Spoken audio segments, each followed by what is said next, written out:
Assalamualaikum warahmatullahi wabarakatuh. Perkenalkan saya Rika Aisyah Putri, saya dari kelompok 4 dan kali ini materi yang dibawakan dari kelompok 4 adalah kasus biliet deposit palsu di Bank Tabungan Negara yaitu BTN.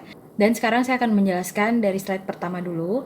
Oke, jadi regulasi perbankan terbilang ketat dan masih ada celah tindakan kejahatan pembobolan dana nasabah bank yang melibatkan orang dalam termasuk yang menimpa nasabah Bank Tabungan Negara BTN. Tabungan BTN dan berdasarkan data perbankan, kejahatan perbankan melalui saluran elektronik mencapai 60% dan juga sisanya didominasi kejahatan pada pembobolan, pemalsuan deposit, transaksi fiktif, cek palsu, vandalisme, atau merusak mesin anjungan tunai mandiri yaitu ATM.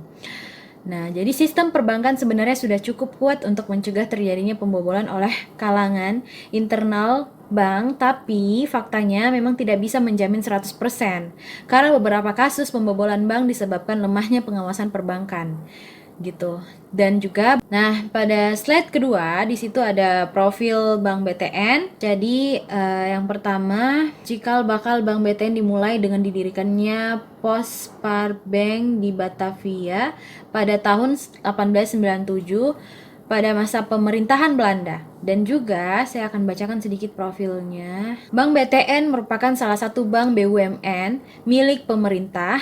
Namun, meskipun memiliki segala keamanan serta jaminan dari pemerintah, tidak menjamin bahwa bank tersebut bebas dari kasus-kasus pembobolan, dari kasus kriminal bank lainnya, seperti itu. Dan juga meskipun memiliki regulasi yang ketat, namun masih ada celah sedikit kejahatan, pembobolan dan nasabah bank yang melibatkan orang dalam. Jadi orang dalam yang juga termasuk di sini pembobolan itu, pembobolan dana nasabah bank yang melibatkan orang dalam. Yang termasuk yang menimpa nasabah BTN baru-baru ini. Selanjutnya akan dibahas oleh Saudari Nurheni. Selanjutnya yaitu case biliet deposito palsu di Bank Tabungan Negara. Kasus pembobolan dana nasabah di bank dengan jumlah besar kembali terjadi.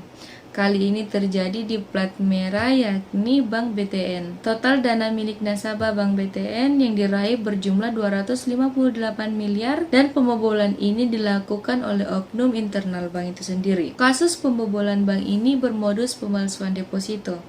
Sejumlah nasabah korporasi diberikan tanda terima deposito palsu setelah menempatkan dananya di Bank BTN. Kini, polisi telah menangkap dan menahan sejumlah pelaku untuk kasus ini. Polemik Sun Finance dan Bank BTN ini sudah bergulir sejak tahun 2017. Untuk kasusnya ini telah dibawa ke pengadilan negeri hingga ke Mahkamah Agung. Meski demikian, dana yang diklaim oleh Sun Finance itu telah hilang di Bank BTN dan tak kunjung kembali. Tirto itu telah menghubungi pihak manajemen dari Bank BTN untuk dimintai keterangan untuk informasi ini. Namun, sampai saat ini belum ada pernyataan resmi dari sekretaris perusahaan Bank BTN yaitu Ahmad Khairul. Selanjutnya yaitu korban. Total dana milik nasabah Bank BTN yang diraih berjumlah 258 miliar itu korbannya terdiri atas 4. Yang pertama yaitu PT Surya Arta Nusantara atau Sun Finance. Kedua, PT Asuransi Jiwa Mega Indonesia. Ketiga, Asuransi Umum Mega. Dan yang terakhir, Global Index Investindo. Selanjutnya yaitu tersangka. 2 orang telah menjadi tersangka dalam kasus ini. Tersangka 1 yaitu Bambang Suparno dan tersangka kedua yaitu berinisial DB. Tersangka 1, Bambang Suparno, resmi diputus bersalah karena melakukan tindak pidana pencucian uang dan divonis 7 tahun penjara dan denda sebesar 1 miliar rupiah. Untuk tersangka 2 berinisial DB, untuk kasus ini di PN Jakarta Utara saat ini sudah diputus pidana selama 8 tahun penjara. Saat ini berkas tersangka telah dibawa ke Kejaksaan Tinggi Jakarta. Mereka dijerat dengan pasal penipuan dan pemalsuan. Seperti kasus-kasus sebelumnya, sindikat pembobolan dana nasabah Bank BTN ini pasti melibatkan orang dalam. Salah satu yang terlibat diantaranya yaitu Kepala Kantor Kas BTN Cikeas yaitu Bambang Suparno, dan kini Bambang Suparno telah ditahan oleh pihak kepolisian. Pelaku diduga menjalankan modus pengajuan penawaran penempatan dana pada BTN dengan bunga sesuai pasaran kepada korban. Oke, kali ini saya akan membahas tentang kronologis kasus pemalsuan deposito yang ada di Bank BTN. Jadi, awal mula kasus ini terkuak pada saat 4 perusahaan ini ingin mencairkan dananya.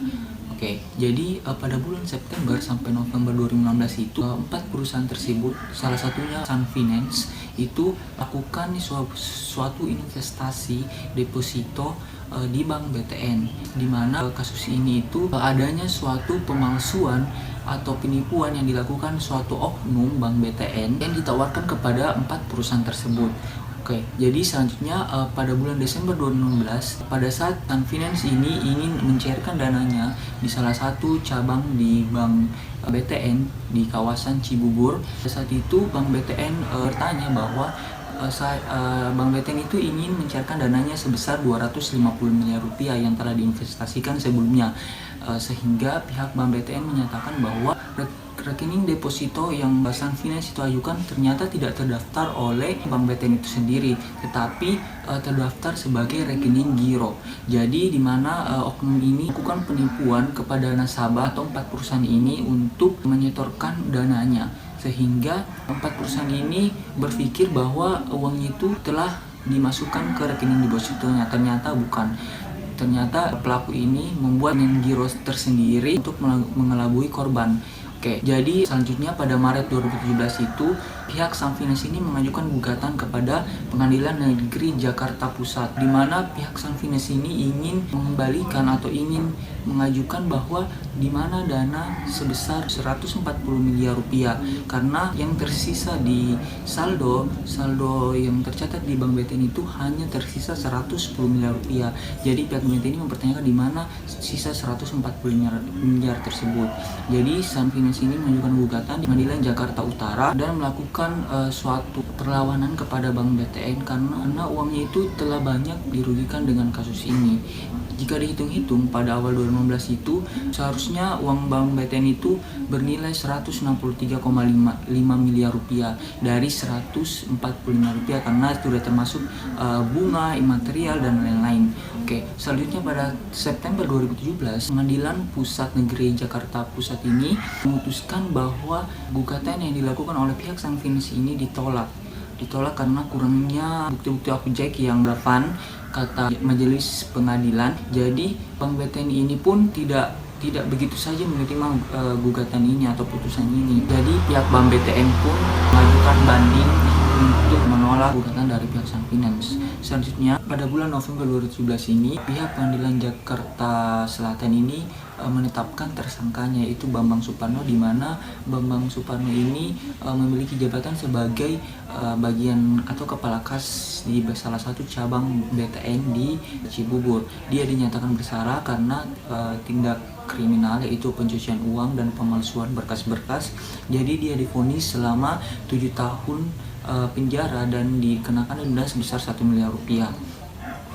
Jadi dengan adanya putusan ini, maka pihak Sun Finance pun mengajukan kembali gugatan karena ia merasa bahwa kasus ini benar-benar ada suatu kesalahan atau benar-benar ada suatu kejanggalan dari kasus ini, sehingga pada bulan Juli 2018 Pengadilan Negeri Jakarta Selatan ini menolak seluruhnya gugatan yang dilakukan oleh pihak Sun Finance tersebut. Nah, Pengadilan Jakarta ini berpikir bahwa masih kurangnya bukti-bukti yang konkret terhadap kasus ini, dan BTN pun mengajukan kasasinya. Selanjutnya pada bulan Januari 2018 sampai sekarang itu kasus ini sebenarnya belum selesai, karena pada awal-awal 2019 itu sebenarnya MA itu telah memutuskan bahwa kasus ini tolak seluruhnya dan dinyatakan selesai, tapi pihak Sun Finance itu tidak menerima begitu saja.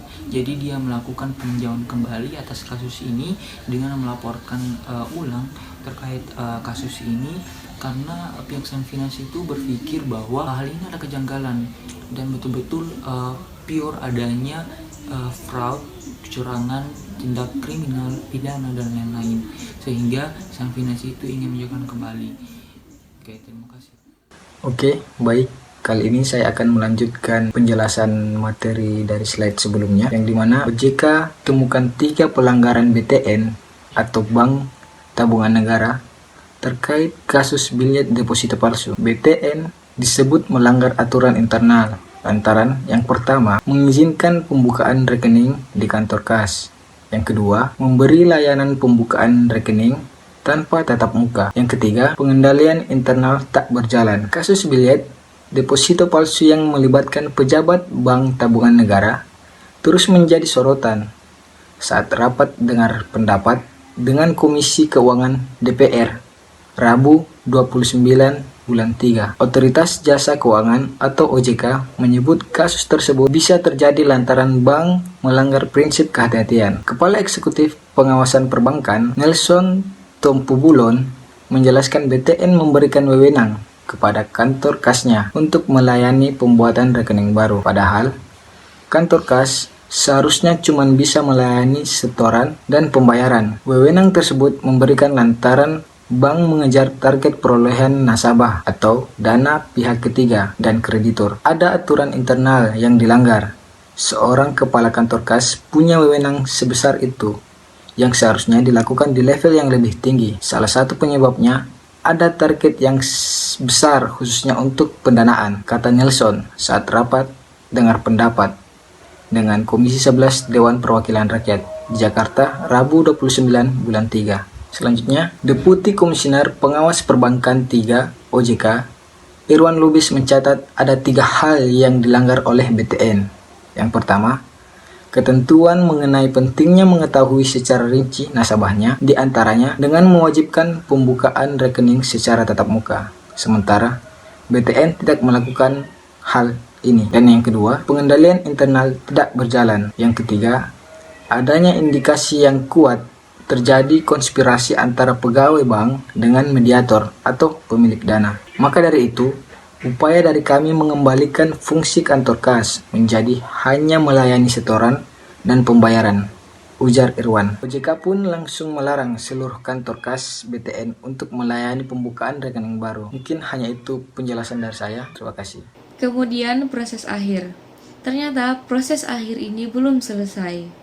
Karena kasus yang melibatkan Sun Finance dan BTN ini sebenarnya sudah diputus oleh Mahkamah Agung melalui putusan nomor 3556/PDT/2018 pada 30 Januari 2019.